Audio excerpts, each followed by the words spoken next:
hello everyone. We are running the webinar. We were just waiting a few minutes for some latecomers to arrive.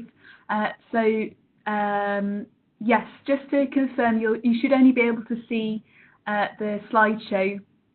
You won't be able to see me or anyone else in the room, and you should be able to hear me now. So yes, we'll start. So thank you very much for joining us. We've got a few slides to get through, and I'll just start by, if I can get onto my next slide. There we go. So lots of you have registered for this webinar, which is brilliant. We had over 50 people registered. So that's great, but that means we have muted you because I think it would be chaos if you could all join in as well. We have made it so that you can't see who the other people are that are joining us for this, I believe. If you've got, but we still would really like to hear your questions and any comments. Please, if you'd like to ask a question, if you could use the Q&A function, which is separate to the chat function, that would be brilliant. So we can see those questions. We'll be keeping an eye on them. What we plan to do is I'll go through the slide set, ask questions at any time, but we will answer the questions at the end of the slides, just to make it simple. I will answer the questions via speech. If it's a private question, please just say that in your question somewhere, and I'll make sure to reply via the reply function rather than speaking now. We are recording this webinar, and we plan to upload it onto the website that's associated with the call. But a big disclaimer that this is the first time that EPSRC has ever done this size of webinar. So we're all on a bit of a learning curve, and I apologise if the technology doesn't work quite as it should do, but fingers crossed. So do just, if there's any issues with the Q&A, that would be great.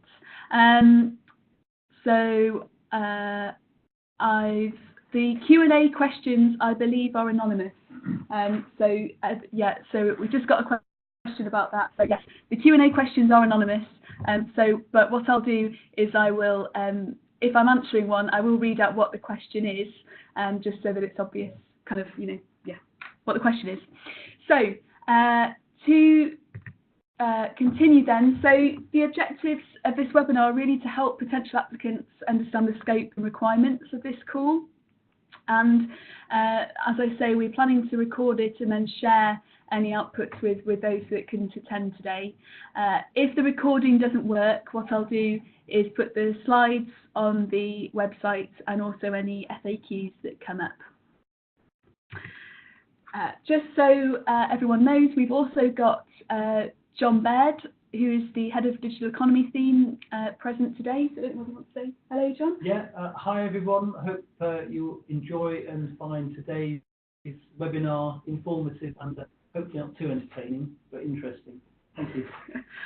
I realised I didn't introduce myself, so I'm Miriam Dowell. I'm Senior Portfolio Manager in Digital Economy, and I'm the main contact for this call. And we also have Gemma. Hello.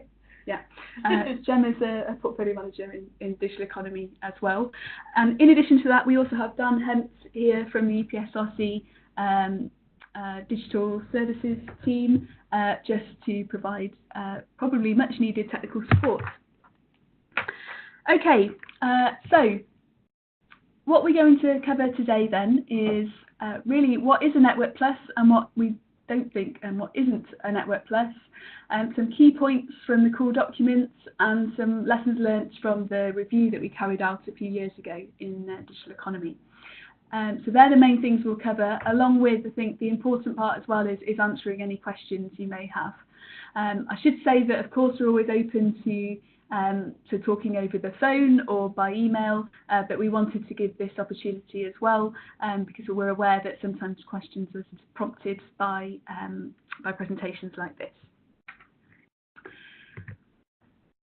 So what is a NetworkPlus? So a network, basically a NetworkPlus is something that brings together a wide range of stakeholders to share knowledge with each other. We want NetworkPluses to build a community around a specific topic, identify research priorities within that topic, and give opportunities for kickstarting collaborative activities. That is the main thing we want from a NetworkPlus. Why do we call it a NetworkPlus? It's much more than a standard EPSRC network. So with a standard EPSRC network, we expect just, maybe some meetings and some scoping activity, things like that. But for a NetworkPlus, we're really looking to for that network to bring a whole community together and actually support smaller research projects, feasibility studies, secondments, and other activities. So it is much more than a standard network. What isn't a NetworkPlus, along with the fact that it's not a standard network, it is also not a full programme of research. So it is not something like a programme grant or a standard mode research project. It is about bringing a community along with you and building that community and networking across it. So we don't expect in proposals to have a kind of full programme of research as you would with normal proposals. So to bring us on to TIPS then, which is trust, identity, privacy and security. So we already have a very large and varied portfolio across TIPS and cybersecurity. So I know I've put quite a lot of acronyms on there, and I apologise for that, but I will go through them. So we've, as I'm sure you all know, we've already held 2 TIPS calls, which have resulted in a portfolio of about £25 million of research projects across a really wide range of application areas and disciplines as well. We have Petrus, which is the IoT Cybersecurity Research Hub, which is looking at issues around privacy, ethics, trust, reliability, acceptability and security for the Internet of Things. We have the EPSRC and National Cybersecurity Centre Research Institutes, which are focused around 4 topics of interest. They are national research institutes, and I'm sure many of you are aware of those. We have the Academic Centres of Excellence in Cybersecurity Research, which is again a joint activity with NCSC, and Cyber Invest, which is all around engaging businesses with researchers, and I'm sure many of you will be aware of that scheme. But so we do have this very varied portfolio, and so what we need to do now is really bolster this capacity and capability, and in both research and innovation. So we want to really harness the knowledge and skills of those who may not be part of the communities I've just mentioned or projects I've just mentioned. We're aware that there's other people in the UK that may be wanting to get involved. We're also aware that that it's still a very new area really in terms of research, and that it's a very fast-moving area as well, and we want to support nascent ideas for future research and collaboration. So we're aware that sometimes we almost can't get calls out fast enough that really address what needs to be addressed, and we want to make sure that there is a route to doing sort of quicker feasibility studies for this fast-paced area. We also want to improve problem sharing and application of research in real-world environments, and by building communities across researchers and those application areas in industry. So we do already have this. This isn't the first NetworkPlus that EPSRC has set up. It's a scheme that we've had going for a number of years now, John. I was looking at John to confirm that. Probably about 5 or maybe 6 years now since we set the original NetworkPluses up in digital economy. I think it's fair and true to say that we, in the digital economy team, were something of a trailblazer doing them. So we've got quite a bit of prior knowledge and experience of how these things run, and I'm sure that these issues will come up in questions, but we want to share with you some of the experience and expertise that we've gathered and through the PIs and how these networks have run in the past. Yeah. Mm-hmm. Yeah. Okay, thanks, John. This is the slide which, so as I say, we will share the slides afterwards if you want to click on any of these links, but just to say that we do have these other NetworkPluses in other areas. In digital economy, you may know that we ran a call over the last sort of year to support a set of new NetworkPluses, and they're around the Internet of Food Things, digitally enhanced services, social justice through the digital economy, and human data interaction. And we've got the PIs of those listed. So they are just getting up and started now. There are also some NetworkPluses in the healthcare areas, which are listed there, alongside one in manufacturing the future, which is around connected everything for industrial systems. And there's actually 1 or 2 in EPSRC yes, who right. took the lead. Well, took over our lead, so some of you might be familiar with that. I think there's one in Sheffield and there's other ones.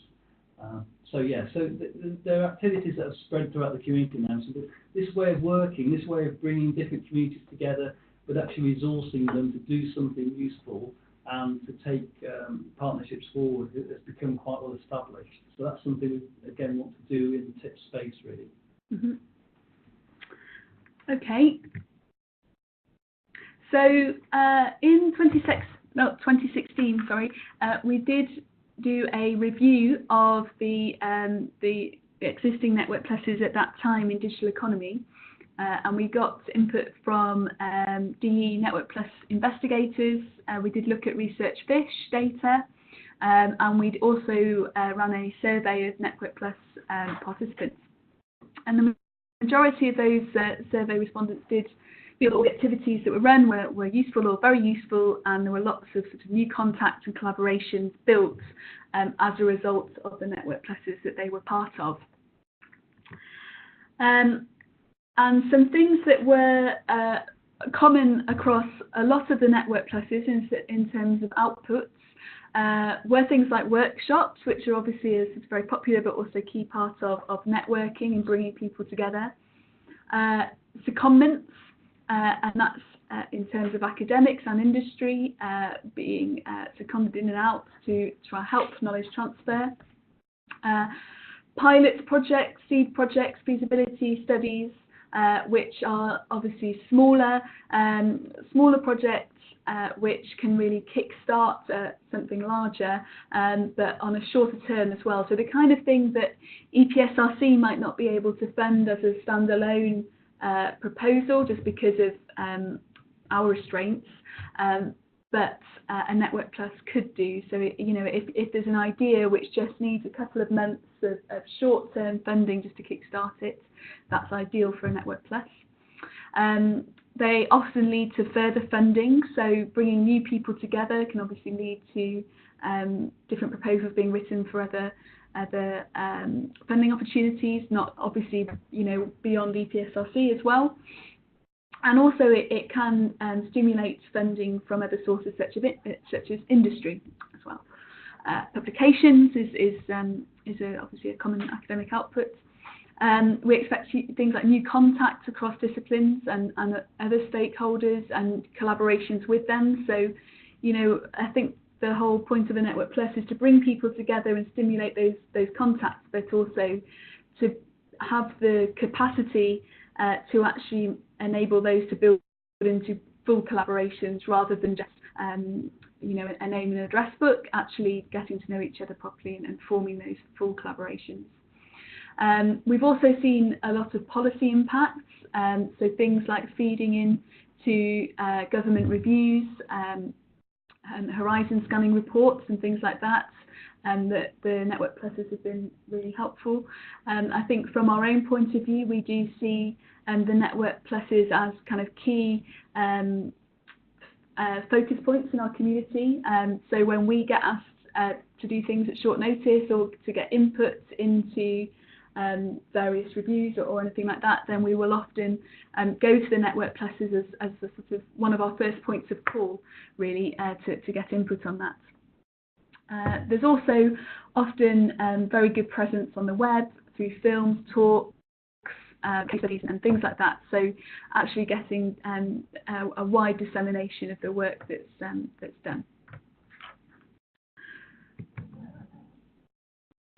So that was in terms of what the outputs of these NetworkPluses have been, and what we would expect the TIPS one to have as well.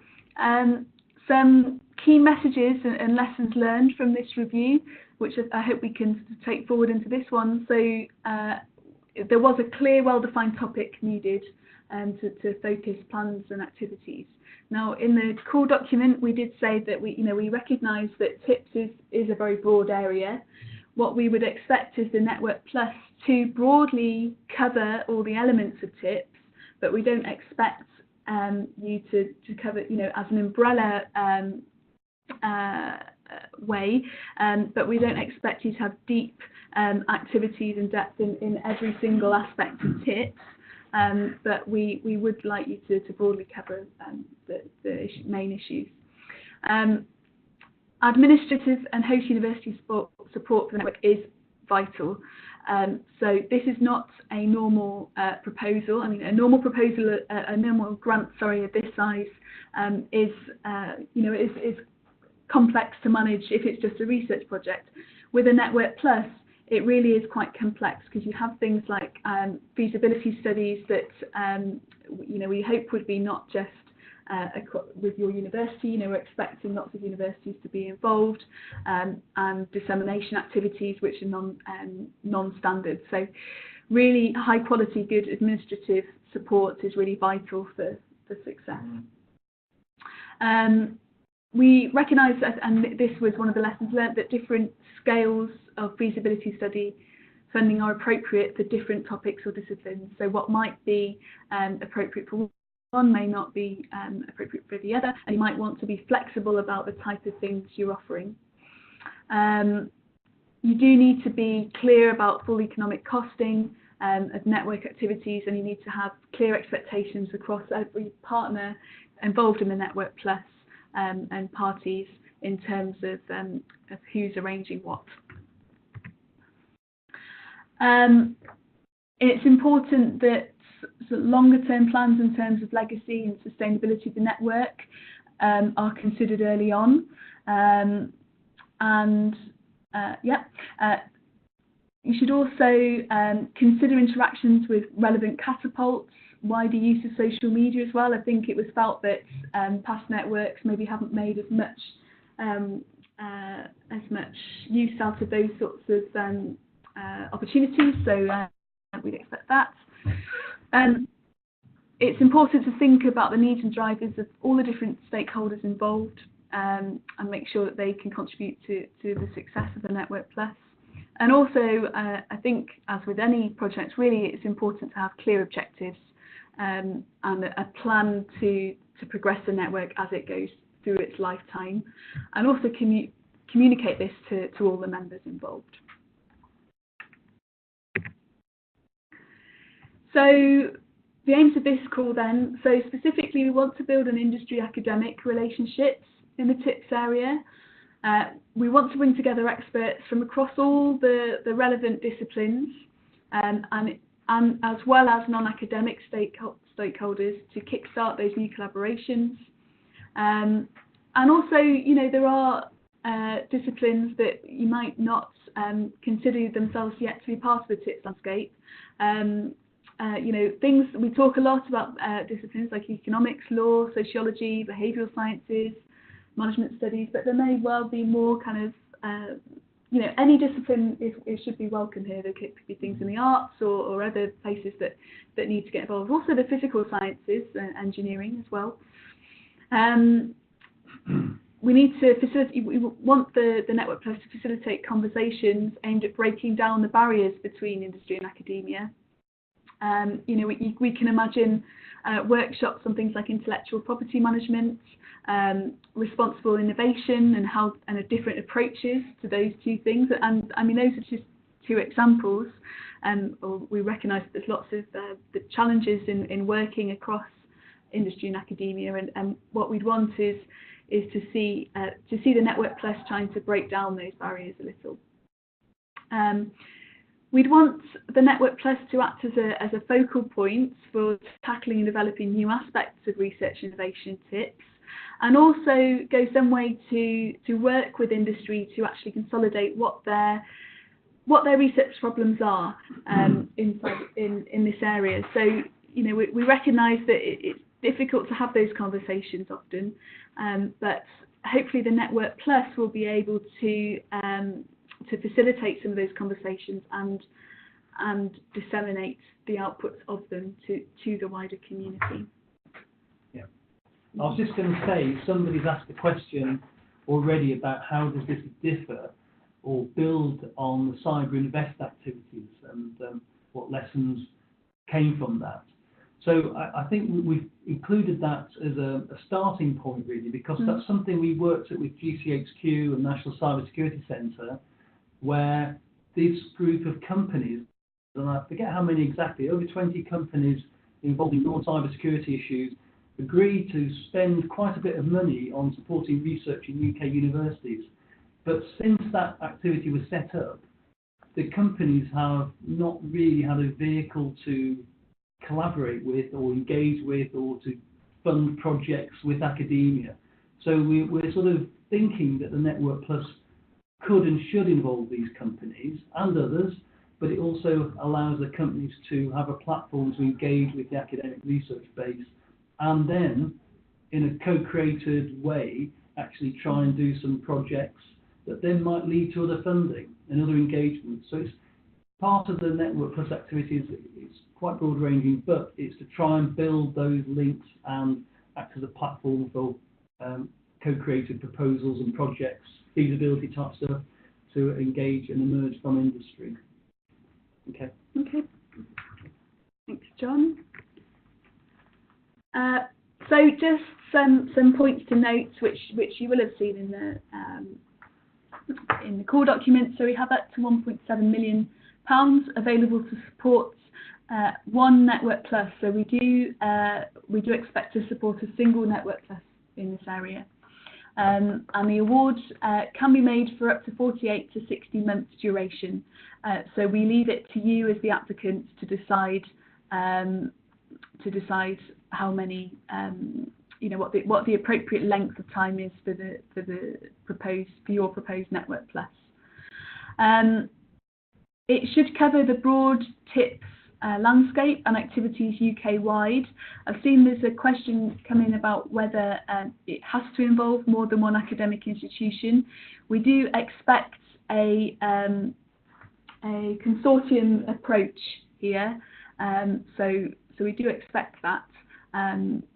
So yes, we ask that it complements existing networks and research activities. So, you know, do address that within your proposal. How does this work with that portfolio of current projects that we've already got? Yeah, I saw a question earlier around to what extent is the NetworkPlus to go beyond the existing TIPS portfolio? So is this about linking existing activities or bringing together a wider community? It should be wider. So, you know, obviously the TIPS proposals and the other projects I mentioned, we expect some of the people involved in those to be involved in this, and for the resulting NetworkPlus to reach out to that community, but we do expect it to go wider as well. Yeah, definitely. So that's right. It will be the obvious core partners or participants or interested people will be those people who have tips, proposals, but in the wider landscape, when we've got the Petrus Research Hub and we've other funding, CDTs and things like that, it's going to be sort of an inclusive activity. And so we need to bring new people on board, we need to bring new academics and new industry on board. And don't forget, the whole point of a NetworkPlus isn't just for the consortium to do the research, it's for the consortium to act in a way a bit like bankers. So you're going to be stimulating other people perhaps to do the activities to do with secondments, feasibility studies, as well as maybe running certain network activities. So it's a bit different. Don't think it's just a research grant, it's not. Okay, I've just seen a question as well. Does geographic distribution of academic partners matter? So no, but we do expect, once the NetworkPlus is up and running, that it be a UK-wide NetworkPlus. I think you should consider, if you're bringing together, as part of the core consortium, if you're bringing together partners from across the UK, how will that work in practice? How will you ensure that that you can meet regularly or talk, engage with each other effectively? But that's the same for any proposal, really. So yeah, just take that into account. Yeah, there we go. So you should involve a wide range of members, and you should explain in the case for support who you will involve as members rather than core members, and how they will contribute.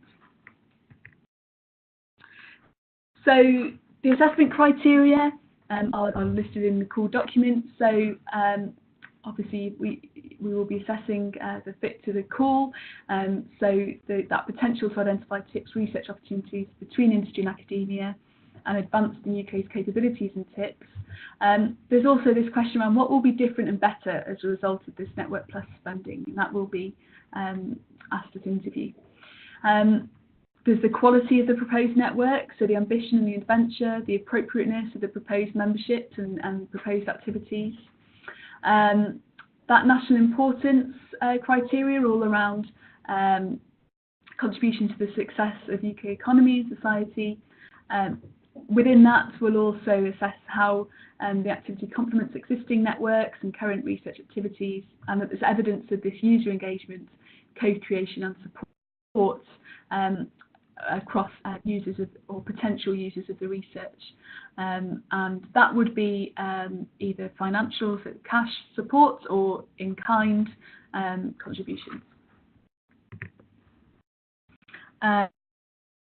Ability of the applicant team to deliver NetworkPlus is important because, as John said, this isn't a normal research project. This is, this is different. So we do expect the PI to have a track record and relevant research, leadership, and management of complex activities.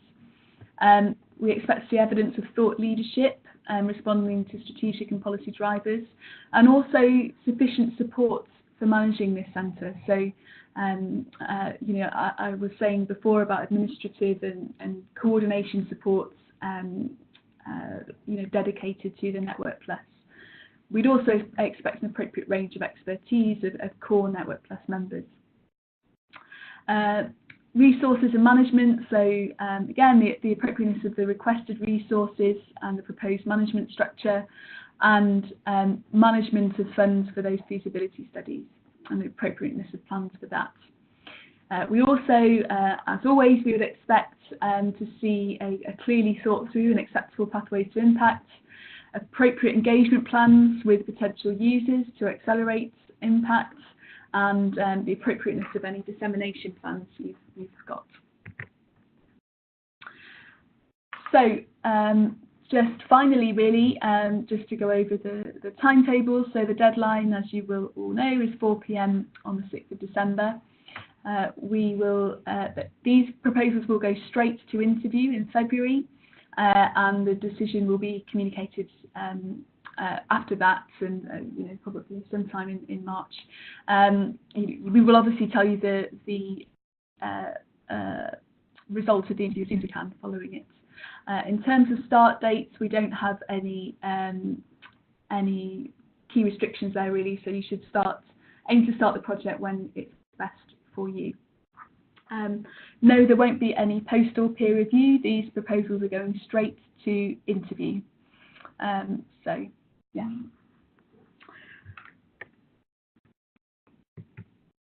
So that was all the slides I had. I'm just bringing up now a slightly bigger, just let me deal with the technology. I'm going to bring up the question box a little bit bigger on my screen so that people in the room can see it.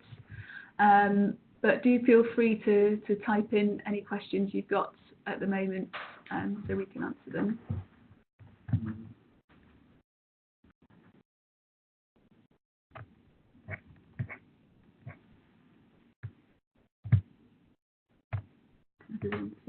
Yes.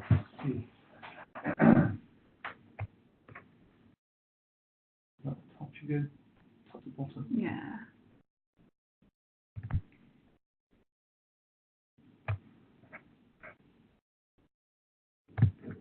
So someone's asked how big in money terms is a small research project. So we can just talk a bit about that. And generally, it's interesting that the previous 4 NetworkPluses we had in digital economy, the small projects ranged in scale from 3,000-ish, I think 1 or 2 maybe a bit smaller than that, around 3,000 to 50K, 50,000. And it was quite interesting, some of the stuff that came out of the 3K projects was almost as good as the 50K, you know, but they all had a relevance and purpose. But yeah, that's the sort of range. It just depends what's appropriate for what you're trying to do. So don't forget, these are meant to be a sort of feasibility, let's just try it, see if it works, and then if there are any results, they can be appropriate for maybe going on to something further. That's the sort of thing that seemed to work before.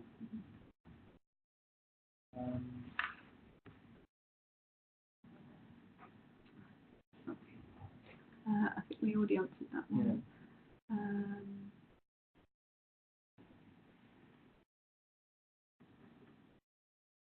So there was a question about building on cyber invest activities. Well, yeah, but as we said before, it hasn't really, cyber invest per se hasn't perhaps done as much as what we hoped at the start. And so part of the iteration we had with the cyber invest companies was to say, well, would something like a NetworkPlus, with all its capabilities in terms of not just networking, but also feasibility studies and potential secondments and things like that, we're not being prescriptive, would that help you? And they said yes. So this is partly why we're doing it. It's partly as a response to addressing some of their issues. So yes, it's building on not activities, but their comments. There's some questions around how many institutions should apply I'm assuming that means how many institutions we expect to be part of the consortium. So we have said that the PI, there can be a PI and up to 4 co-Is can request funds to cover their salary costs. So that would be the maximum. That is people who would be requesting, really the management team for the NetworkPlus. We'd expect the membership to be much wider, but that's the sort of core number.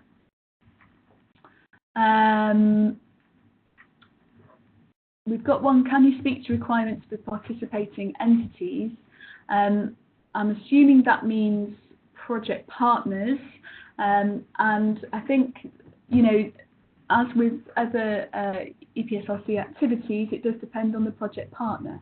And also the response of peer review. So we want to see evidence of good engagement with industry, that's in the assessment criteria, and could sort of appropriate pathways to impact, and how your project partners are engaged in the project will inform how you do that in the best way. But we can't really give specifics about what we would expect.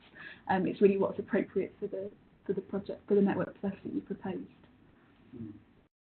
So someone's asking if the previous Digital Economy NetworkPlus review has been published, and I had a feeling it had, but I'm not sure. If it hasn't, we should make it available, shouldn't we? Yeah, yeah. Because there's nothing in there that's secret. No. And in fact, it'd probably be very helpful if it was, so we'll make sure that's available if it isn't.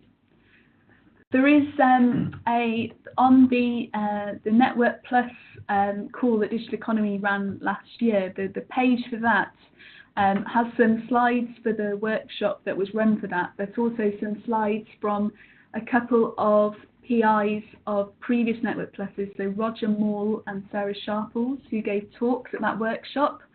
Yes, you can look at those slides, and they have some more personal reflections, and then as PIs of a NetworkPlus of advice from them. So it is worth looking at that. I'll make sure that's listed from the call page as well. We're just scrolling through the questions now, so bear with us.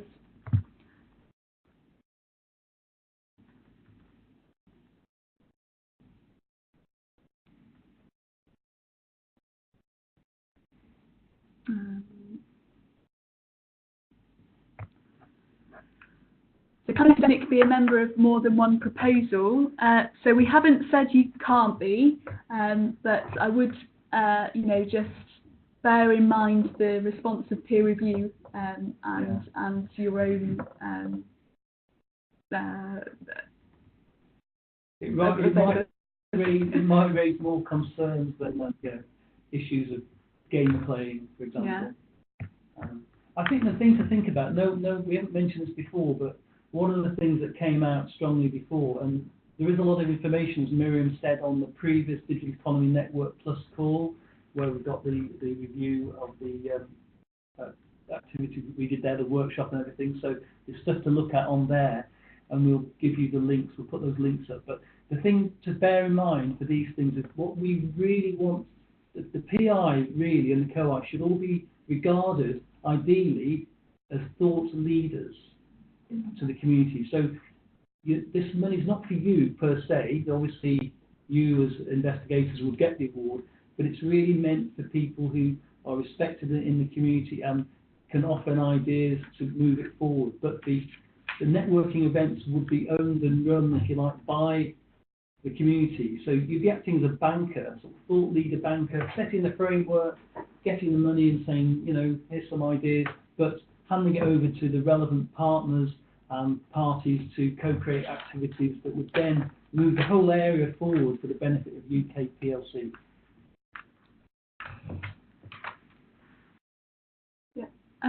So there's a few questions around supporting connections within the academic community before applying to the court at this stage, before putting it in a proposal.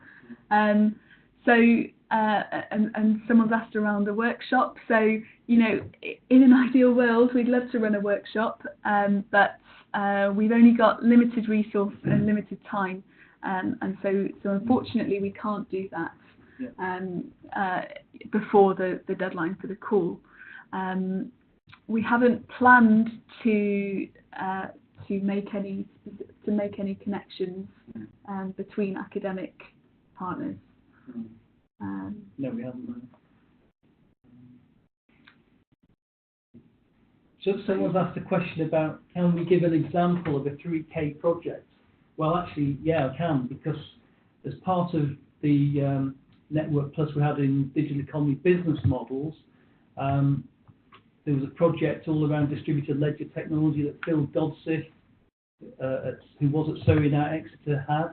And that project was basically looking around to see who was doing what in the blockchain DLT space, produced loads of stuff, and that just so happened to come in around the time that government number 10 and the Chancellor got quite interested in blockchain and said we should be doing something. And I got this request quite late one evening saying, what are you doing in digital economy in the blockchain DLT area? And we wanted to say, oh, we just funded a 3K project looking at it. And it's true, and that project then led to a Go Science review called Distributed Ledger Beyond the Blockchain, and all sorts of stuff, and a notional £10 million that sort of became available, but we never got any of. But anyway, and a load of activities we've done on distributed ledger that some of you will know that some of it came through the TIPS projects.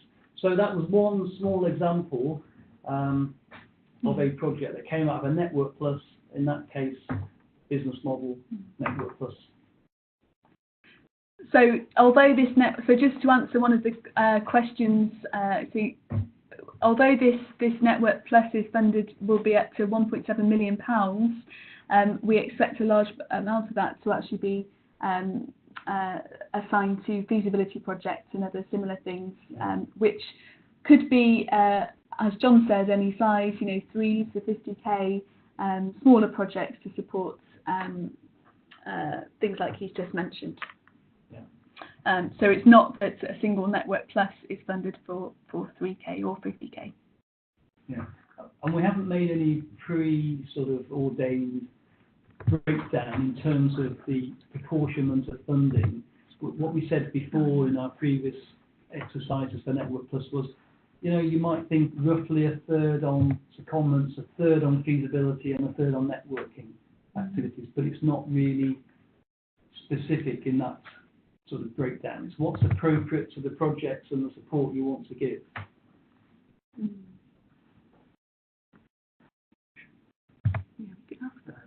And there's a question about members, limit on numbers. Yeah. No. I mean, the idea is, obviously there's only a certain number of people in the community, but in theory it could be almost limitless. And one of the things that's been quite good on some of the NetworkPluses we've done is that they sort of managed to engage with overseas members, but I mean, in a sort of informal way, bringing people in for, say, visits and events and conferences and things like that. So some people have managed to make links internationally. So this is one good way of doing that, but that's not a primary aim. But say you wanted to run an event looking at some sort of security issues and bring some speakers in from, I don't know, Singapore and Australia or whatever, then that's a way of reaching out and linking with some people overseas. And we've already supported through some money from Cabinet Office. We've done some work with places like Israel and Singapore. So there's communities out there who we've got projects linked with. Yes. So this question: will the fund cover things like recruiting administrators, staff research fellows? Yes, you can. You can ask for money to help with recruitment, as with any other proposal. And I would say that, as I made the point in the presentation, administrative support staff are key to the success. Good ones are key to the success of NetworkPluses. Do you expect a minimum number of academic and industry partners in the consortium? No, we haven't given any specific minimums or maximums. As with the number of members, it's kind of up to the proposers to engage with the right people at the proposal time. Common advice is that we'd expect to see it's quality, not quantity. We don't want people just adding on letters of support just for the sake of it. But obviously we do want to see some industry partners in this, because it is one of the key motivations for the call.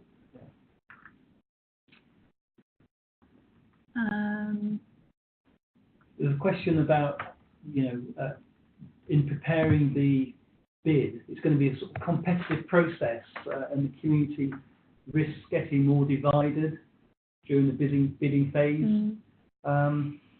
And the question goes on to say, can EPSRC do something to help the community come together to make a collective effort workshop? Well, we sort of said, well, not really, but I mean, because of time, but we recognise that it is competitive, but it's not really, when you think about the way this NetworkPlus is going to be, it's quite a big ask in one respect for people to lead it, because just remember, the money's not all for you or your university. You're acting in a way a bit like a bank.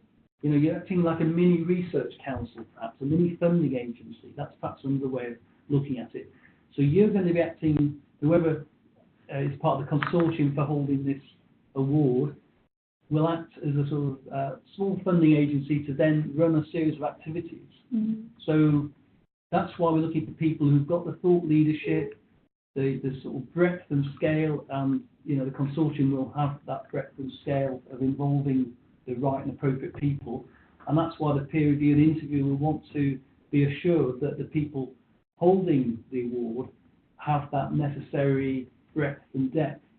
But they will also want to be assured that you're not just in it for yourself. It's just not that, oh, here I am, I've got a load of money just to play around and support my own friends and my special colleagues. It's for the benefit of UK PLC, basically. It's for a wider benefit of having more user engagement and really giving that, I say, that thought leadership, making sure there's some resource there to run events and activities that can get the UK on the front foot.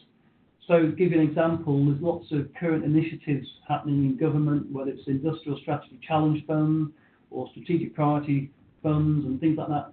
And it'd be nice to get some sort of horizon scanning activities done where we're getting a bit more on the front foot, thinking about where would we want to take this area in the next few years? What are the things we need to do? What are the things we need to sort of look at in terms of doing some small experiments and feasibility, just to position ourselves better to make a case to bid for these new pots of money. So that's a really interesting dimension to this. There is more money coming down the line from governments, we hope. Government have stated that they want to reach 2.4% spend of GDP, UK GDP on R&D. And okay, they haven't said that's all going to be from public funding, but we hope some of it's going to be from public funding, not just from private. So these initiatives like ISCF and things, they have to be bid for. The money has to be bid for business cases. So we're hoping that NetworkPluses, and this one in particular, will help position things and act as a source of consortium building, advice, and getting people together.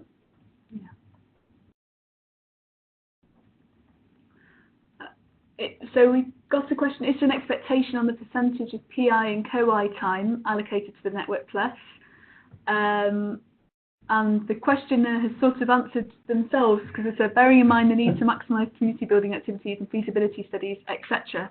So we haven't put a specific percentage on it, but you know, if you're making claims about building a community and really maximising the impact of the NetworkPlus, that takes a lot of time, and you know, it will require an awful lot of commitment from that core leadership team.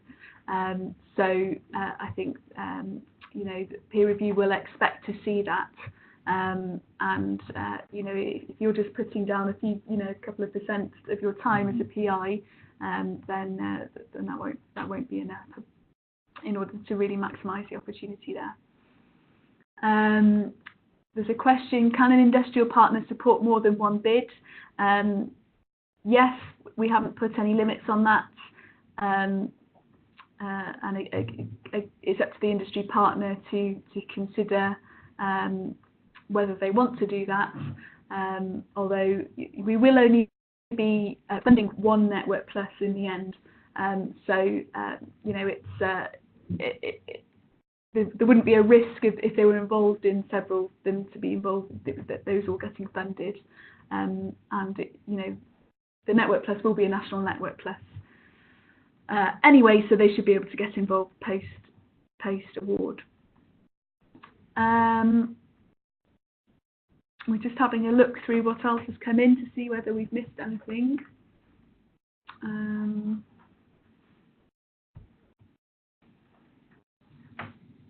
don't forget as well that when the NetworkPlus is established, you will end up with an advisory board. You will have to establish one. I'm just looking at the comments that we had before that Roger Moore helped in our activity when we were doing these things in digital economy, which we will again put the link up for. But Roger says here, we have industrial representation on advisory board, and it all works very well, and they actually make good inputs. So it's not just the consortium, it's the fact you will be setting up these advisory boards to sort of see, to plan out the activities of the NetworkPlus as well. That would be very important. That was a spotty question, John.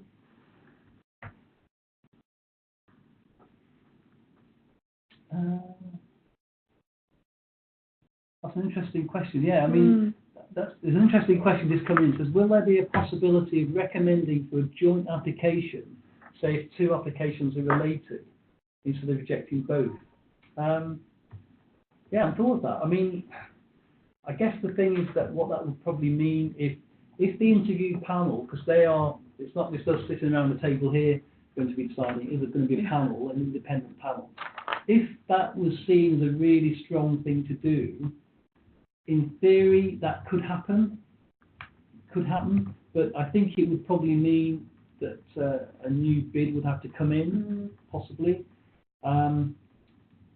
Yeah, I mean, it's one of these things, isn't it? I mean, ideally, you know, the community is out there. Many of you on the call, you can't see who you are, but I mean, most of you know each other, and I think with a few phone calls, you'll be able to sort of check who's putting what and be able to, you know, come up with. We're not expecting hundreds of bids, put it that way, and I think it'll just be interesting, you know, in a sort of Darwinian way, survival of the fittest and all that stuff. It'd be nice to see the sort of diversity of ideas that come in and diversity of approaches for bids. So we don't just want everyone to come together and say, let's just put one bid in, then we all get a slice of the cake. So we do want a few interesting approaches and ideas that peer review can say, yes, this is good and that. But basically, everybody on the call could become a member of the NetworkPlus and play a part in it, and therefore be able to receive funding and whatever from it. So it's, I say, it's back to what I said before, it's a bit of a big ask, someone who's going to lead it, and possibly, like Roger has said, Roger Moore in his stuff we're going to send you when we were discussing what worked for his previous NetworkPlus, he said he didn't take anything out of it. He felt that he couldn't take money out of it because that would be a sort of conflict of interest. Now, we've not specified that here, but what we don't want is to see people feathering their own nests particularly. That's not the idea. The idea, as I said, to act as a sort of banker or mini funder to support the wider community. But as part of that, you know, it doesn't mean you can't get involved with your team, but that's not a primary raison d'etre of it. And certainly some of the previous NetworkPlus holders felt that they couldn't do that or didn't want to do that. So it's a different mindset. Just think carefully about how to position it. You know, you are acting as a leader to take things forward for the benefit of the community, and as part of that, you will become, you know, one of the UK's leaders, you know, in this area. We've got a question about the advisory board. Can we set up the advisory board as part of the proposal? It says the board, in the call document, it says the board has to be set up in agreement with EPSRC. So we've got that in the call document just so that whoever is successful talks to us at the beginning of their proposal, and we can make sure that the advisory board membership is appropriate. And that someone, there's an EPSRC representative on it, but you're very welcome, and I'd encourage you to, if you've got people you would like to invite to your advisory board, to state who they are in the proposal documentation. So yes, it's really just to make sure that line in there is to make sure that we are consulted, and that we're also happy that there is an advisory board in place, and that there is appropriate representation from across the area, and some industry and academic members. Yeah.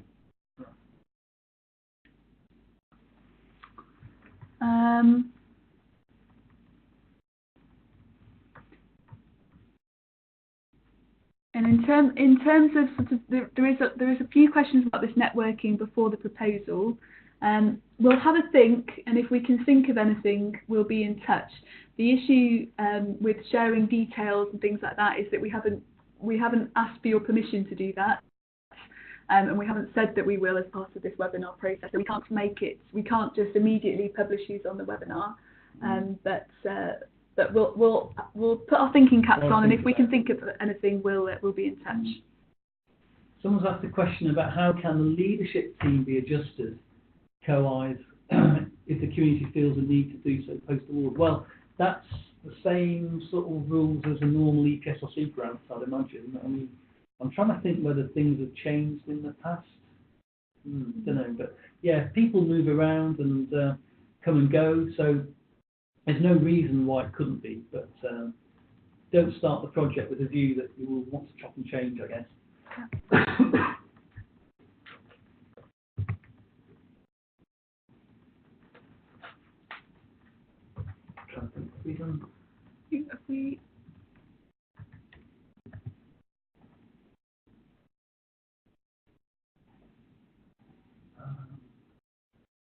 We're just looking through the questions now, so just bear with us. Have we covered the one about requirements for participating entities? I tried to. Yes. Yes. Okay. We can't see anything in the current Q&A that we've missed, as far as we know. So we'll just stay on for a few more minutes. So if anyone's got any burning other questions or things that they don't think we've covered, if you can just write that in the Q&A, we will watch it.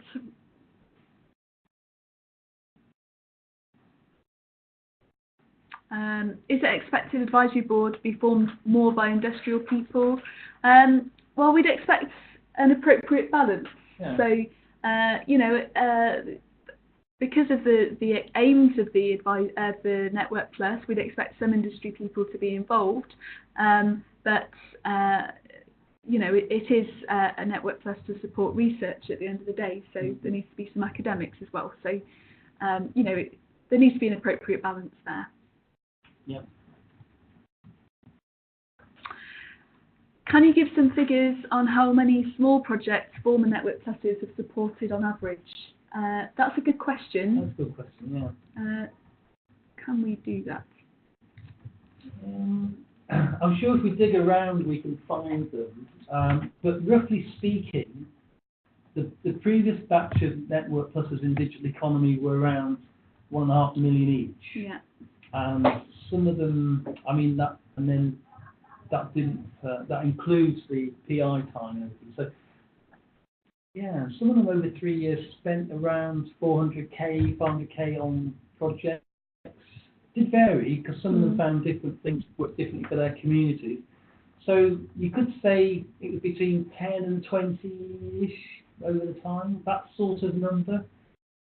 Some found, I think the New York business models found, and the Community and Culture NetworkPlus has found that smaller projects work better for their communities, so they got more out. But they did a series of calls, So that goes back to the question about the advisory board and the constituents of the NetworkPlus who would help shape activities ongoing. So don't forget, if this is running for 4 or 5 years, things will evolve with time. So we don't want you to spend all the money in one go.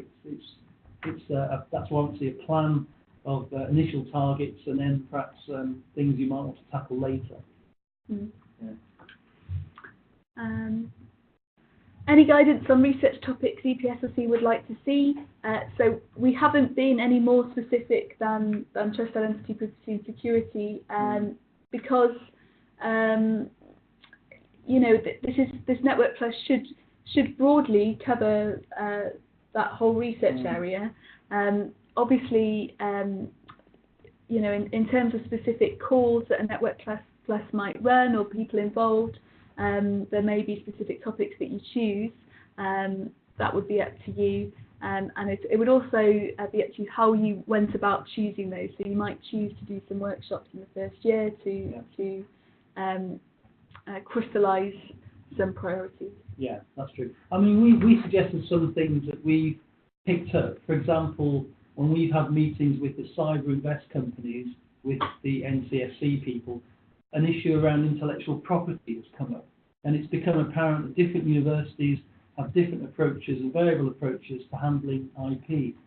So sometimes you get, and some of you on the call will know the meeting I'm talking about, if you were there, will No, some universities said, oh, it's no problem, we've sorted this out by doing this, this and this. Another university say, oh, why can't we do that then? So there's a sharing of best practice. So there's little things that you wouldn't think were specific to cyber security and trust identity proofs of security that you cover, but then there's other things that other people will bring up, perhaps topical, that they might have come about from their discussions with collaborating companies or businesses they've talked to, or student supervisors, or whatever it is that companies and businesses and users are saying, wish we could do that, or who's doing this in this area. So, you know, it's those sort of things, that intelligence you will bring to it, and the thoughts and ideas that you bring to it, that are going to be important in shaping the NetworkPlus. But don't forget, it's a live thing. It's going to evolve with time, and we just want to make sure that whichever consortium we support through peer review, that peer review has the strength of feeling that that's the best group to deliver the best outcomes and benefits for the UK to take this area forward. Yeah.